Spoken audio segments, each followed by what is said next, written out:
Записникот од Државниот управен инспекторат не може да се смета за конечно решение, затоа што со записникот само се утврдува фактичката состојба, која што е увидена во текот на инспекцијата која што е вршена врз органот, ама при тоа со нејзе не се утврдуваат одредени мерки и обврски за тој орган.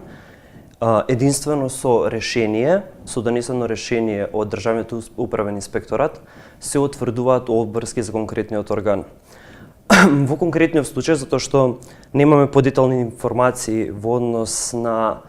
врз кој орган е вршена инспекцијата, сметаме дека, бидејќи не е донесено решение, најдобро е странката да се обрати до Државниот управен инспекторат и од истиот да побара да биде донесено вакво решение со цел да се утврдат конкретни мерки врз основа на кои ќе треба надлежниот орган да постапува понатаму.